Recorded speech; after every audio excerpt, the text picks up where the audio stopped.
trabajo que se titula Género y ESI, entre salud y educación, a cargo de Cecilia Montontú. Cecilia es licenciada en psicopedagogía, psicopedagoga de planta en el Centro de Salud y Acción Comunitaria número 39, área programática Hospital Pena, tutora en el curso virtual La ESI en la escuela. Vínculos saludables para prevenir la violencia de género, del Programa Nacional de Educación Sexual Integral y profesora a cargo del Seminario de Actualización 1 en el IES número 1, Alicia Moreno Justo, en la carrera de psicopedagogía. Cecilia, te escuchamos cuando quieras.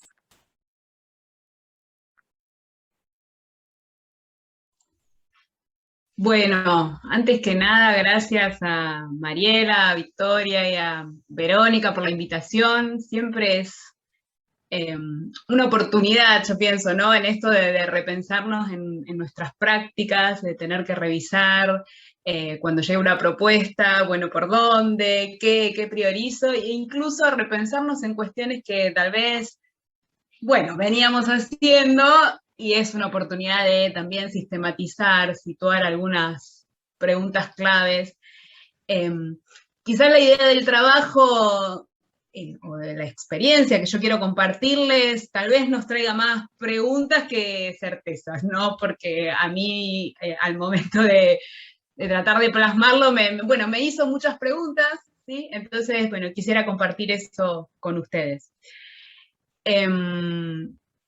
Vero, si querés, empezamos con la presentación. Bueno, si está por ahí la presentación. Vamos. Ahí vamos. Con estas cosas que decía Micaela, ¿no? De lo que incursionamos en la tecnología ahora, ¿no? Y nuevas formas de presentar, yo le decía esto. Bueno, respecto a la propuesta, yo decidí un poco en el diálogo con Vero dejar esta idea de la ESI, el género, y en relación a la convocatoria del proyecto, ¿no? De la construcción de puentes, tomar esta idea, ¿no? De entre salud y educación, ¿sí? Yo les voy a proponer, acá me voy a deschavar en los años que tengo. Yo siempre digo que desde la inserción que yo tengo en el sistema de salud, trabajamos haciendo ESI cuando la ESI todavía no era ESI, ¿no? No contábamos con la ley que da forma, digamos, ¿no? a la educación sexual integral en el marco del sistema educativo, pero sin embargo teníamos ya una trayectoria en relación al trabajo intersectorial, con escuelas, que si la pienso en la perspectiva, ¿no? Más ligada quizás a talleres, a intervenciones puntuales, hoy, digamos, la podríamos revisitar, si quieren, o reformular. Por eso decidí traerles dos intervenciones. Si querés, Vero, pasamos a la siguiente. Y ahí empecé yo con mis pasadas para un lado y para el otro. Ahí va. Que son dos experiencias que nosotros denominamos de consejería, que la idea, digamos, es usarlas casi como excusa para instalar como algunas cuestiones que a mí me interesaría que pensemos juntos. Una de las experiencias es esta consejería en salud sexual y no reproductiva en escuelas medias de los barrios de Pompeya y Parque Patricios, que es la zona de responsabilidad que tenemos nosotros en nuestro centro de salud, ¿sí? Y la otra experiencia, que también es de consejería, aunque la denominamos consultorio, de atención de la salud integral en el Bachillerato Popular Mochacelis. En este caso, bueno, particularicé porque el rasgo distintivo, digamos, del bachi es el ser un bachillerato inclusivo que aloja, digamos, a población de la diversidad sexual, y en ese sentido tiene como una particularidad, y nosotros en nuestro centro de salud, desde el equipo también de atención integral de las personas de la diversidad sexual, trabajamos, digamos, en esa línea, y desde allí es que intervenimos, ¿sí? Bien. Dos espacios de consejería que tienen la particularidad de desarrollarse en el marco de lo intersectorial, en acuerdos entre el sistema de salud y el sistema educativo, que son fuertemente territorializados, digamos, para nosotros, desde el sistema de salud, implica un descentramiento en relación a instalarnos en la institución educativa, en conjunto con los DOE, el equipo de bienestar en el caso del Bachi, y también, digamos, en el trabajo con los referentes de ESI, y que desarrollamos de una manera bastante particular, que es una vez al mes concurrimos a las escuelas, ¿sí? Con una oferta bastante variada, ¿no? Que incluye en muchas circunstancias el trabajo sobre anticoncepción, sobre interrupciones legales del embarazo, en una estrategia que tiene que ver tanto con el brindar información como con el asesoramiento y también con la posibilidad de derivación, ¿sí? Bien. Vero, si querés, pasamos a la próxima diapo.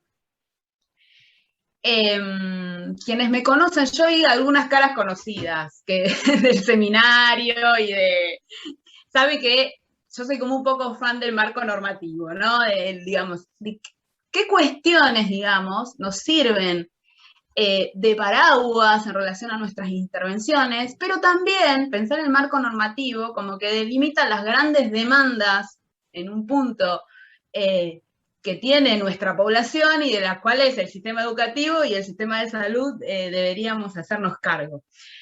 En esta línea, estas intervenciones puntuales que yo venía a compartir con ustedes se enmarcan, por un lado, ¿sí?, en la ley 25.673 de creación del programa de procreación responsable, de salud sexual y procreación responsable, que es del año 2002, y que representó, para quienes en esa época estábamos, por eso les digo que estamos con algunos años encima, quienes estábamos ya trabajando en el sistema de salud y en las escuelas, representó una oportunidad, ¿no?, cuando ya una ley nos habilita y marca la necesidad desde el sistema educativo de abordar las temáticas vinculadas a la salud sexual, ¿sí?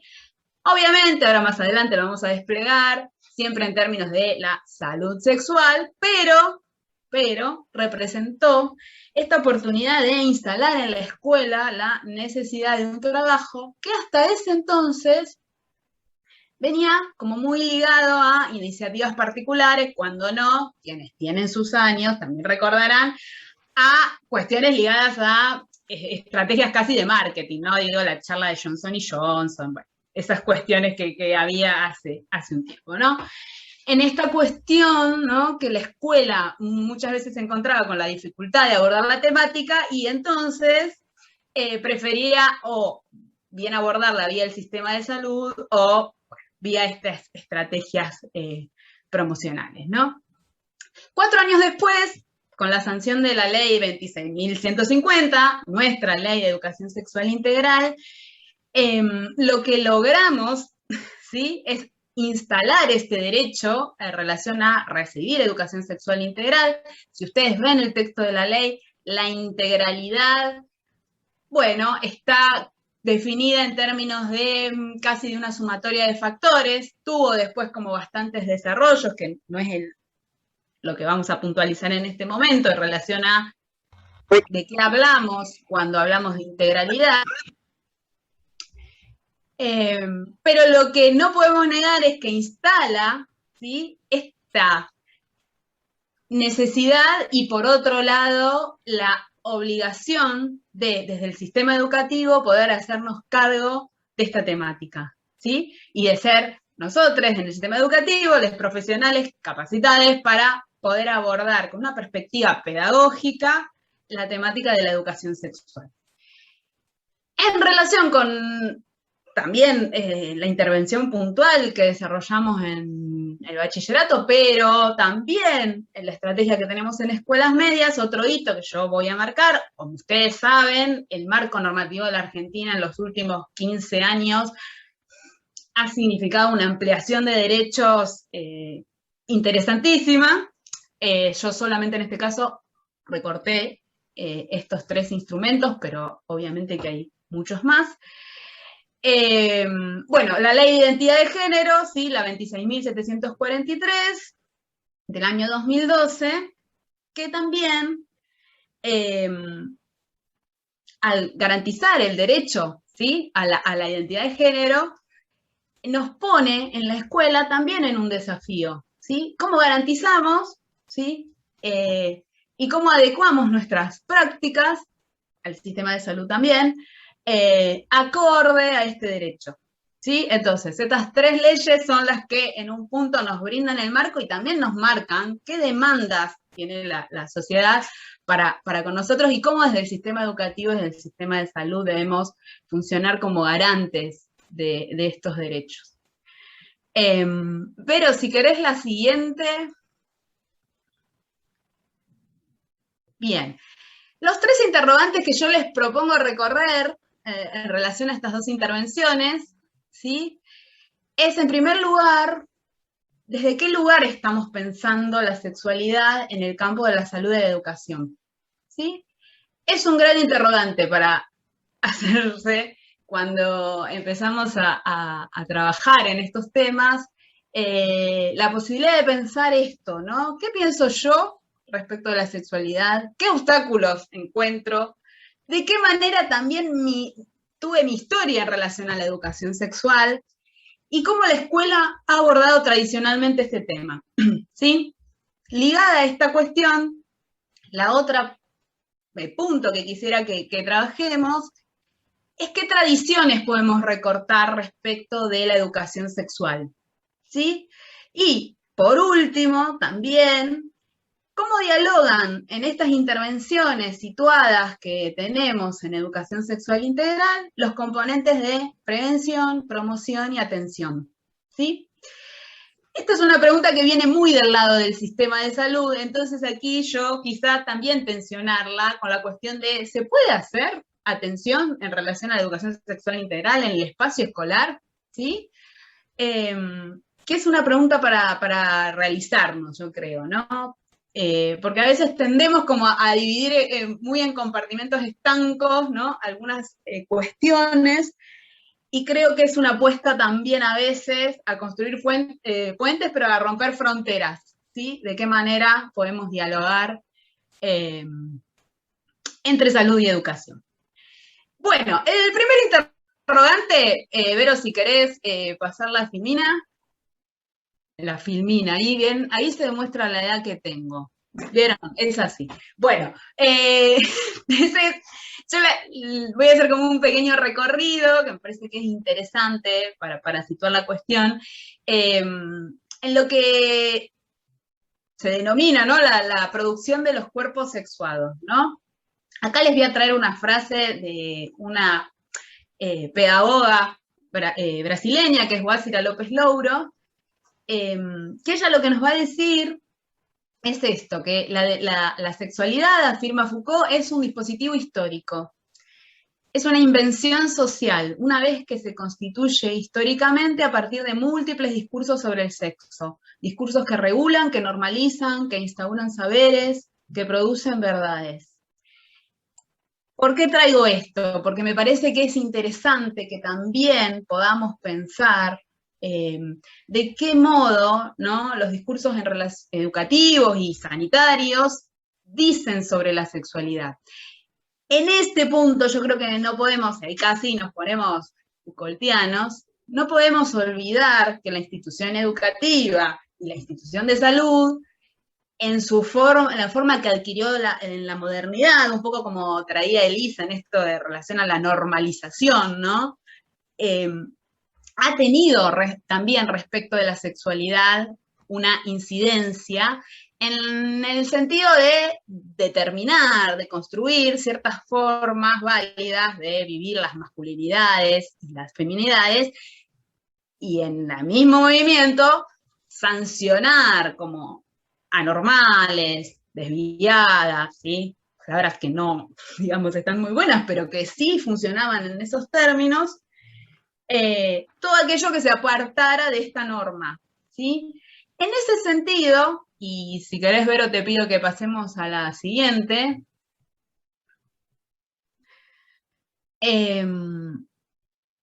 López Lauro, ¿sí?, nos marca en esta cita este intento o esta misión que se le otorga a la escuela, ¿sí?, de constituir determinadas identidades sexuales, ¿sí?, según un modelo binario, ¿sí?, en términos de masculinidades y feminidades, y en una operatoria que es un poco la que retoma Foucault, si quieren, respecto de que en términos de la sexualidad, cuanto más silenciamos, más discursos se producen.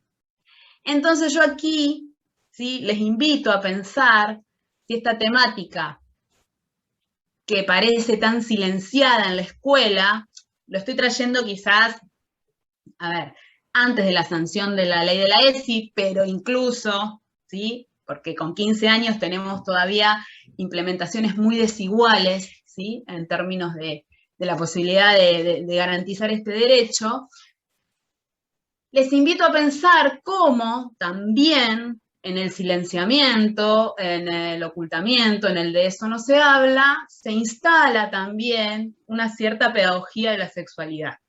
Y cómo en muchas de las prácticas escolares se van instalando, ¿sí?, estas dicotomías, estas jerarquizaciones propias de la construcción, digamos, patriarcal y heteronormativa que tenemos de los géneros, donde, por ejemplo, ¿no?, si tomamos el canon literario, bueno, vamos a encontrar en general muchos más autores masculinos que recuperación de autoras femeninas. O, por ejemplo, cuando pensamos cómo se relata la historia, y sí, los héroes son los femeninos y hay una invisibilización de, los héroes son los masculinos y hay una invisibilización de las heroínas de la historia, si quieren, ¿sí?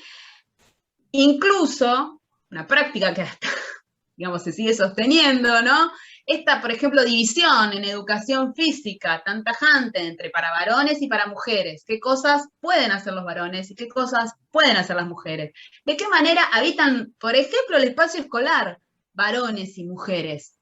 ¿Sí? Son todas cuestiones de la organización institucional que sin necesidad de ser explicitadas nos transmiten unas determinadas identidades sexuales, ¿sí? Y en esto creo que cuando encaramos una actividad también en relación a la educación sexual integral, es importante que podamos tenerlo presente, ¿sí? Porque si yo encaro una serie de talleres donde sí, trabajo, los vínculos saludables y demás, pero salimos al patio y yo digo, bueno, los varones que ocupen toda la cancha y las mujeres que se queden al costado charlando, o después dirijo una nota a las familias diciéndole, mamis, traigan, ¿no? Es como que estoy en una contradicción. Por eso, creo que el primer trabajo cuando encaramos la ESI también es reflexionarnos sobre el modo en que esto nos ha marcado, ¿sí? En que como nuestro propio tránsito por las distintas instituciones ha dejado marca en la manera en que pensamos la sexualidad, ¿sí? Vero, pasamos a la siguiente. Bien. Acá, ya en diálogo con la intervención, ¿no? Hay una operatoria también que es muy propia, digamos, ¿no?, de la modernidad, que fue en esta, digamos, valorización del conocimiento científico, esta idea de llevar todo hacia un paradigma de lo natural, ¿sí? Y que en la sexualidad se vio muy claramente. Esta biologización de la sexualidad, esta reducción también de la sexualidad a la genitalidad y a una genitalidad entendida de una manera muy concreta, ¿no? Como que en la naturaleza hay machos y hembras, ¿sí? Con esta cuestión de la dicotomía, de una lectura muy particular de las características, digamos, sexuales, lo que hace, si quieren, es de nuevo operar en términos de la invisibilización, ¿sí? Invisibilización en relación a que esto no deja de ser una construcción social, que nuestras sociedades estén organizadas en relación a esta dicotomía, y que esta dicotomía no sea solo una dicotomía, sino que además vamos a jerarquizar más, digamos, aquellas características que se atribuyen a lo masculino, y que son por contrapartida, digamos, una desvalorización de lo femenino, no es casual. Pues bien, cuando lo hacemos parecer natural, lo que es natural es ahistórico, digamos. La naturaleza es así, desde siempre y para todos los grupos humanos. Entonces, esto es como algo interesante también de que pensemos, ¿no? Que ahí hay una operación, ¿sí?, del sistema dominante en relación a que esto no se visibilice, porque si nosotros también empezamos a pensar que esto es el orden de la construcción, podría no ser así, ¿no? Y entonces, acá viene la cuestión de cómo podríamos también desde la ESI cuestionar el sistema. En esta tensión que tenemos en la escuela, ¿no? Acá yo la estoy poniendo muy en la línea de lo que la escuela reproduce en relación a las ideologías dominantes, pero también les invito a pensar lo que la escuela puede instalar, o sea, en relación a lo alternativo, a la posibilidad de cuestionamiento.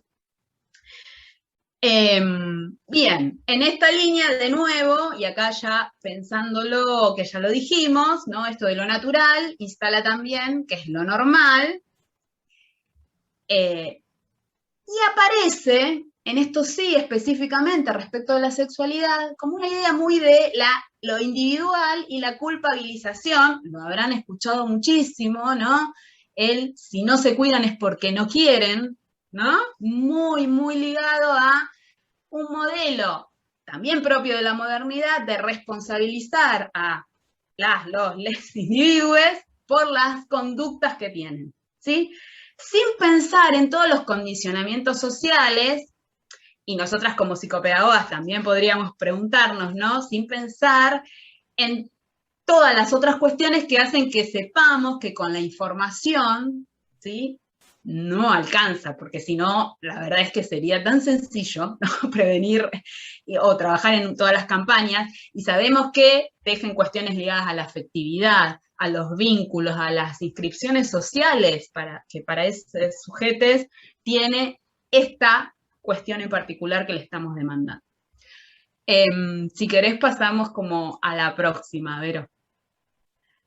Bien, yo acá marqué para que vean que tanto la escuela como el sistema de salud en ese punto son solidarios y comparten una misma visión respecto de las cuestiones ligadas a la sexualidad en estos modelos normativos, ¿sí?, que tienen que ver, por un lado, con el individualismo, ¿sí?, por otro lado, con esta idea de que la sexualidad no tiene que ver con una construcción histórica, ¿sí?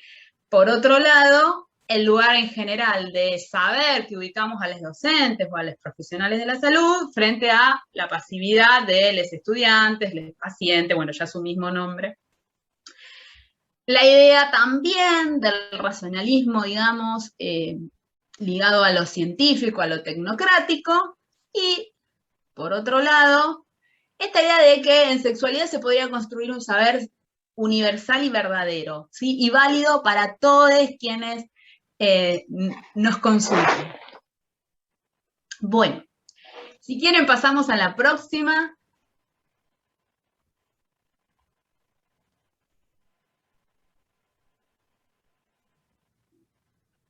A la próxima diapo, a ver.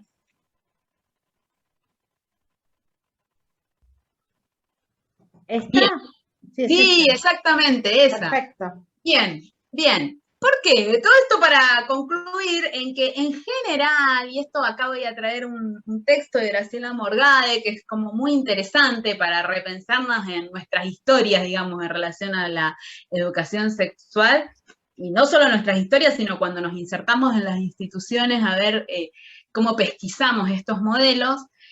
La idea de pensar en modelos hegemónicos en relación a la educación sexual, más de corte normativo, ¿sí?, que hay dos grandes líneas, ¿no? Una línea ligada más a un modelo biologicista, biomédico, que se ha centrado más que nada en pensar en los riesgos que puede tener el ejercicio de la sexualidad, ¿sí? Entonces, tenemos nuestras clásicas cuestiones ligadas a la prevención de las ITS y las infecciones de transmisión sexual y los embarazos no intencionales en la adolescencia. ¿Esto quiere decir que desde la educación sexual integral no trabajamos en esas líneas? No, obviamente que sí trabajamos en eso, pero no hacemos específicamente énfasis en eso y además, ¿sí?, como única tarea de la educación sexual, y además tratamos de incluir estas cuestiones en el marco de la construcción, digamos, de determinadas formas de vinculación sexoafectivas que determinan también y generan diferentes prácticas en relación al cuidado, ¿sí?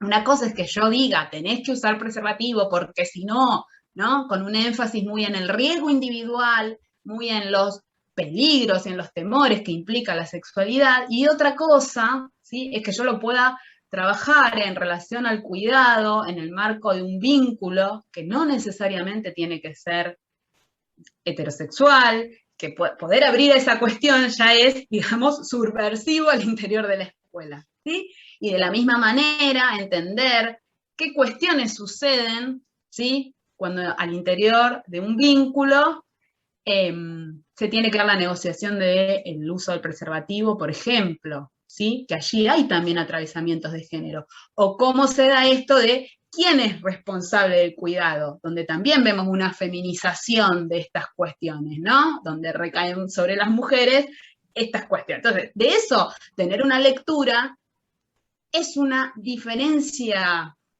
sustantiva en relación a cómo vamos a pensar la educación sexual integral, ¿sí? Otra vertiente de estos modelos dominantes, Graciela Morgade la denomina moralizante, en relación a, de nuevo, esta idea de controlar la sexualidad, de proponer la abstinencia, ¿sí?, que todavía sigue vigente.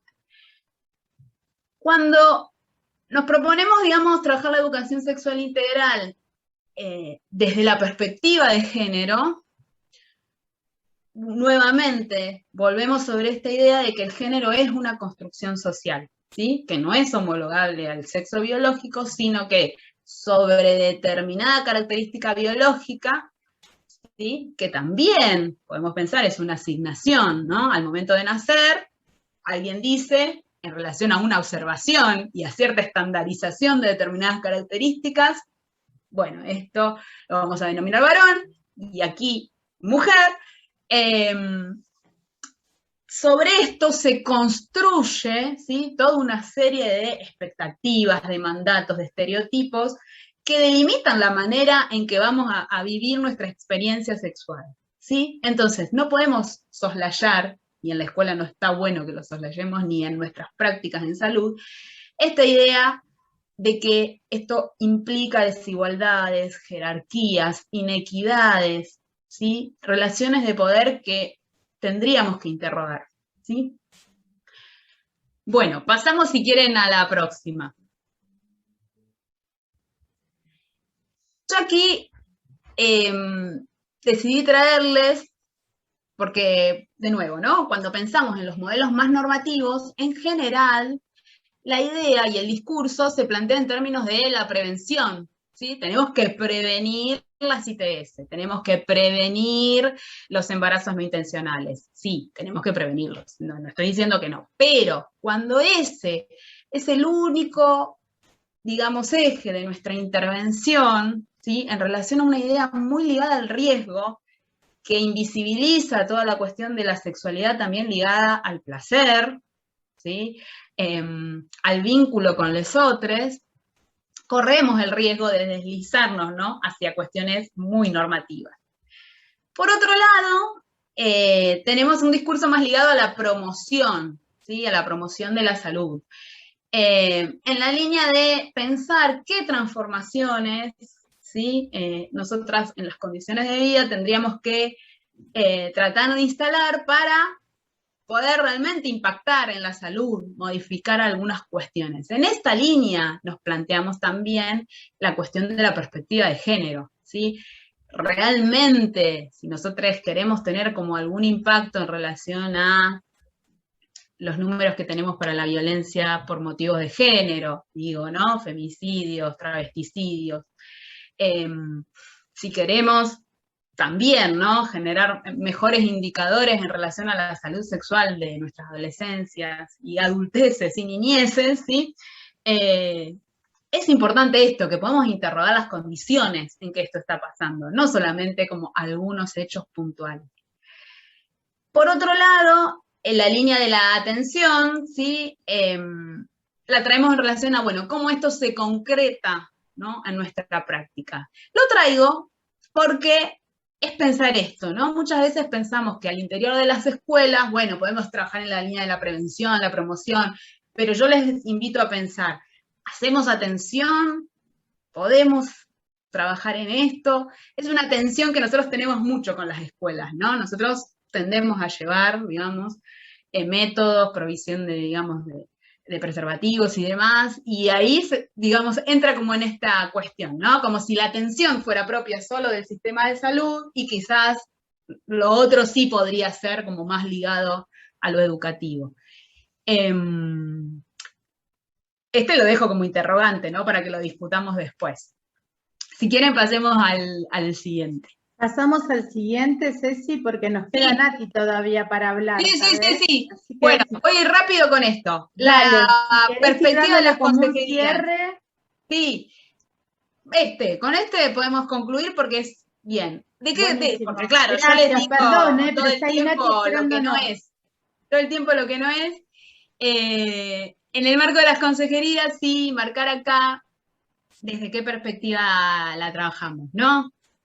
Por un lado, tener presente que cuando encaramos estas acciones tiene que haber una perspectiva de derechos, ¿sí? Perspectiva de derechos que implica reconocer a los adolescentes, los adultos, como sujetos de derecho, y también nos redobla hacia nosotros la cuestión de el ser garantes de derechos, ¿sí? De todos estos derechos que, bueno, que trabajamos con el marco normativo.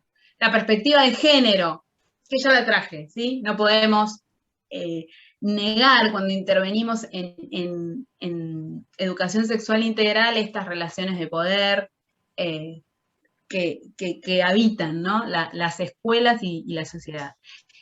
En tercer lugar, una forma de pensar las adolescencias y las juventudes. Esto también ligado a una idea muy de la modernidad, de la adolescencia como algo inacabado, o esto, ¿no? O en riesgo, o en falta, o que no van a poder decidir sobre sus cuestiones de salud. La idea de accesibilidad, ¿sí? Son una de las poblaciones que menos acceden al sistema de salud, ¿sí? Bien, es una idea para trabajarla. Cómo desde la consejería podemos trabajar creando puentes, ¿sí? Derivaciones protegidas que faciliten el acceso al sistema de salud. Sin patologizar, ¿no? Obviamente, ¿no? En este sentido es una población sana, pero que requiere de cierto acompañamiento en algunas cuestiones. Y por último, la idea de intersectorialidad e interdisciplina, que también la traje, la necesidad de compartir y de construir un conocimiento en conjunto, ¿sí? El campo de la ESI quizás sea uno de los más interdisciplinarios que haya, ¿sí? En relación a cómo construimos saberes desde distintos lugares. Así que esos son los 5 pilares que fundamentan nuestra intervención. Queda una última filmina de la cual lo único que voy a destacar es la idea de la confidencialidad, gente, que cuando trabajemos, igual como psicopedagogos lo sabemos, pero la idea esta, ¿no? De trabajar en la confidencialidad, en la creación de confianza, ¿sí? Que nos permita generar las condiciones para el acceso y pensarlos como sujetos autónomos, ¿sí? Bien. Lo que quieran después me lo preguntan después, ¿sí? ¿Estamos? Bueno, si querés, Vero, en la última había puesto alguna bibliografía para... Gracias, Ceci. Igual, si les parece, después podemos compartirlas, un poco eso después se los vamos a contar, nosotros en la multiteca virtual vamos compartiendo cuando las nos autorizan, digamos, quienes van exponiendo, vamos compartiendo las presentaciones para que quede como material de consulta también. Gracias, Bárbaro. Ceci, perdón, estaba súper interesante todo lo que nos estabas contando, pero viste que el tiempo... No, sí, yo me engancho. Mirá que hice la presentación para acotarme. No me sale muy bien, se ve. Pero No, ya, no ya me te salía. conozco, Ceci, ya te conozco. Ay. Gracias, Ceci, por todo, de verdad. Súper interesante. Es para seguirlo pensando juntos.